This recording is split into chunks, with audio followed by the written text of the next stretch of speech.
31 décembre 2025, le président du Faso s'est adressé à la nation pour dresser le bilan des actions menées au cours de l'année écoulée et présenter ses vœux pour 2026. Un message très attendu par les populations. Quelle est la réaction des Burkinabés face à ce discours? Élément de réponse dans cette édition. La Coupe d'Afrique des Nations se joue au Maroc, mais à Ouagadougou, la passion du football se vit intensement. Faute d'avoir effectué le déplacement, de nombreux supporters suivent les matchs sur des écrans installés dans les quartiers de la capitale. Dans les villages Cannes, l'ambiance est au rendez-vous. Nous en saurons plus dans ce journal. Bonsoir, très ravi de vous retrouver pour ce tout premier numéro de l'année 2026. Comme annoncé en titre le 31 décembre dernier, le président du Faso s'est adressé à la nation. Dans son message, il a dressé le bilan des actions menées au cours de l'année 2025, tout en formulant ses vœux pour la nouvelle année 2026. Quel accueil les Burkinabés réservent-ils à ce discours? Nous avons tendu notre micro à quelques citoyens pour recueillir leurs réactions. Jamila Komporé. À l'orée de l'an 2026, c'est encore un honneur pour moi de prendre la parole et de vous faire un bilan exhaustif de l'année 2025 et aussi les perspectives pour l'année 2026. Mais avant tout propos, permettez-moi de rendre grâce à Dieu pour tous les bienfaits au cours de l'année 2025 et je continue de prier Dieu que 2026 soit meilleur à 2025. Permettez-moi également de rendre un vibrant hommage à nos vaillantes forces combattantes, forces armées nationales, volontaires pour la défense de la patrie, forces de sécurité intérieure qui veillent jour et nuit pour que notre patrie reste et demeure debout. Un discours axé sur le bilan de l'année 2025, marqué par des défis sécuritaires, économiques et sociaux, mais aussi par des efforts engagés pour la reconquête du territoire et l'amélioration des conditions de vie des populations. Un message qui n'a pas laissé les citoyens indifférents. J'ai suivi le discours du monsieur le président. Voilà, bon, il a fait le bilan de l'année. Bon, il a fait le tour presque de tous les ministères. Il a parlé de la justice, et l'agriculture, du sport, de l'éducation. Il y a eu des évolutions surtout au niveau de la sécurité. Il y a des villages réinstallés. Bon, il a souhaité bonne chance aux étalons au Maroc. Et en plus de ça, il a souhaité bonne et heureuse année 2026 au peuple burkinabé et dire que, en tout cas, la libération du pays continue dans l'année 2026 à venir. Entre espoir, attente et interrogation, les Burkinabés réagissent au discours du chef de l'État et expriment leurs espoirs pour l'année à venir. Concernant le discours du président du Faso, je l'ai suivi et c'est vraiment intéressant à écouter ce qu'il dit. Il y a de nouvelles choses que j'ai apprises dedans. Il a parlé de beaucoup de choses concernant tous les ministères, mais ce qui m'a particulièrement touché, c'est au niveau de l'agriculture. Il a dit que dans le domaine de l'agriculture, nous avons atteint un résultat que nous cherchions depuis longtemps, à savoir l'autosuffisance alimentaire. Voilà, en 2025, nous l'avons atteint. Voilà, et il a parlé de beaucoup de mesures que le gouvernement a prises et que le gouvernement cherche à mettre en œuvre pour aider le monde agricole à atteindre encore des résultats plus satisfaisants. Voilà, donc de ce côté, j'ai beaucoup aimé. Et il a parlé également des étalons, il les a souhaité bonne chance pour leur marche à venir. Et donc nous voyons que notre président s'intéresse à tout. 2025-2026, on est bien arrivé, on demande la santé et la paix du pays. Pour l'année 2026, les Burkinabés nourrissent l'espoir d'un lendemain meilleur, des attentes portées par un désir commun, la paix, la stabilité et le développement du Burkina Faso. Coupe d'Afrique des Nations. Faute de déplacement au Maroc, de nombreux supporters suivent la compétition devant les écrans installés dans les quartiers de Ouagadougou. Dans ces espaces devenus de véritables villages CAN, les passionnés se rassemblent pour vivre la 35e grande messe du football africain. Immersion dans l'ambiance d'un site CAN avec Innocent Ilboudou. Ici, c'est le village CAN du quartier Bogodougou. Avant le coup d'envoi, le site est déjà en ébullition. Les supporters s'installent, d'autres s'approvisionnent en boissons et en main pour tenir les 45 premières minutes. Les discussions s'enchaînent, chacun se projette, chacun espère. Ici, on refait le match avant même qu'il ne commence. Avec les étalons, on n'a pas de souci à se faire pour ce match. 2-0. Ceux qui n'ont pas marché, donc si les étalons perdent, ils ne vont plus marcher. Voilà. Donc nous faites dépendre d'eux. Les gars, mettez-vous au sérieux, amenez-nous loin.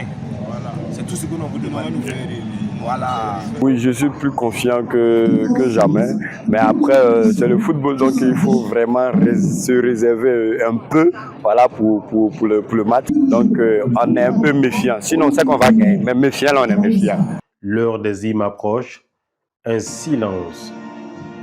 Puis celui du Burkina Faso. Debout, des voix s'unissent.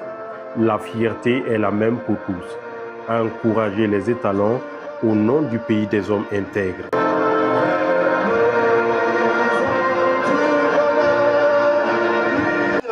Georgie Minougou et Cyril Piaillet titulaire. C'est quand même quelque chose qu'on a envie de voir. Oui, tout à fait. Parce que vraiment... Le coup d'envoi est donné. Face au Soudan, un adversaire peu familier des étalons. Le Burkina Faso joue gros. Il faut confirmer la deuxième place du groupe. Dès l'entame, le 11 national pousse. La récompense arrive vite. À la 16e minute, Franck Lassina Traoré trouve le chemin des filets. Burkina Faso 1, Soudan 0. L'explosion de joie est immédiate sur les sites. Pour des petits bouts, il n'était pas très...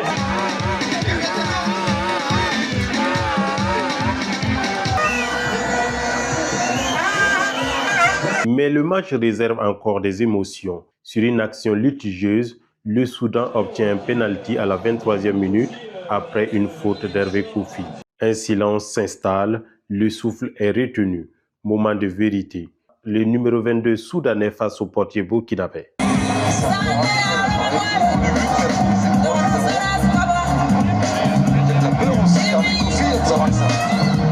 Les tirs passent à côté, soulagement général.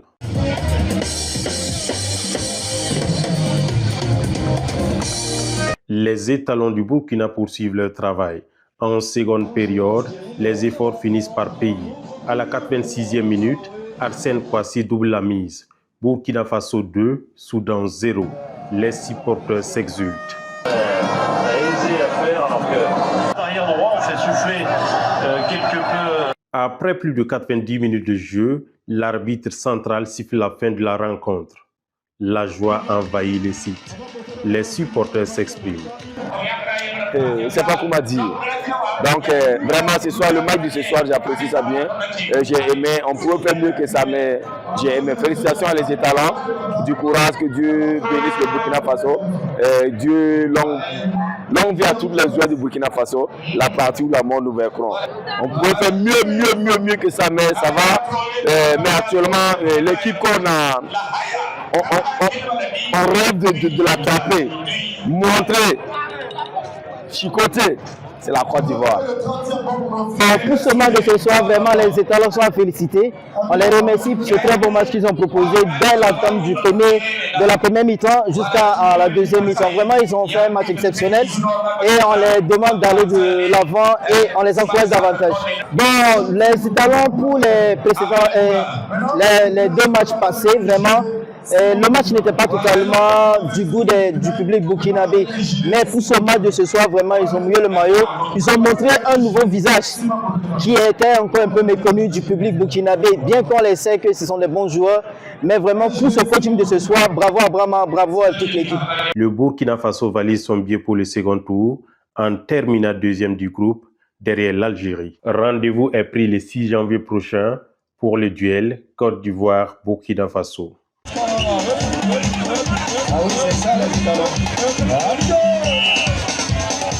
Pour terminer, Mariam Vanessa Touré était l'invitée de la semaine dans l'émission Ils ont marqué l'histoire. Dans ce numéro, retour sur son parcours professionnel marqué par des années de présentation et un engagement au service de l'information. Elle y explique également en toute sincérité les raisons qui l'ont conduite à quitter la présentation. Un choix réfléchi qui a marqué un tournant important dans sa carrière. Suivons ce commentaire de Gamila Kampori. Bénéficier auprès de vous donc durant ces années de présentation de Canal ONU. Vanessa Touré était l'invitée de la semaine dernière dans Ils ont marqué l'histoire. Journaliste présentatrice, sa prestance et son éloquence ont bercé toute une génération. Elle a su s'imposer grâce à son sens de l'éthique et à sa capacité à porter la voix des populations avec justesse dans un milieu autrefois dominé par les hommes.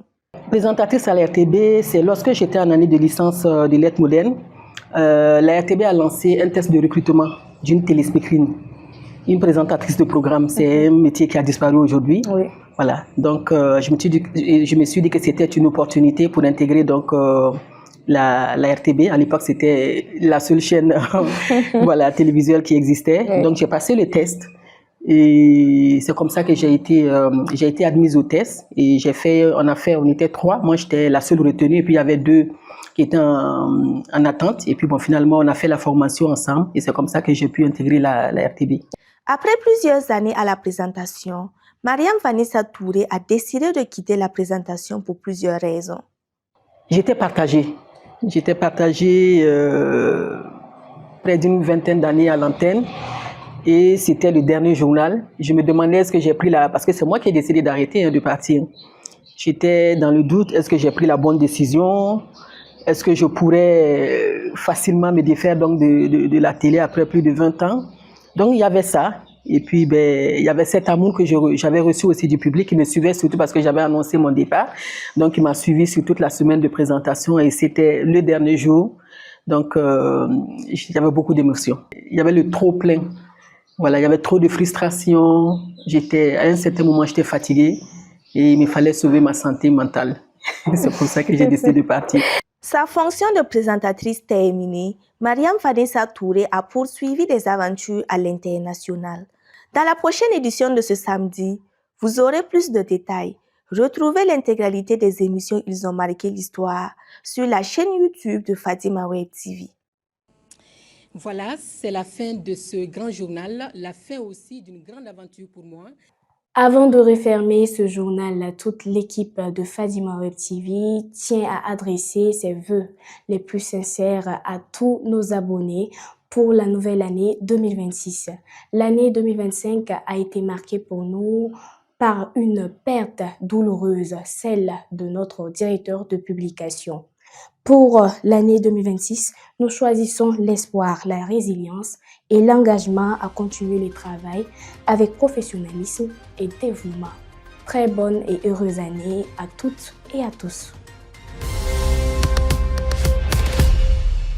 Fatima Web TV, les racines de l'actu.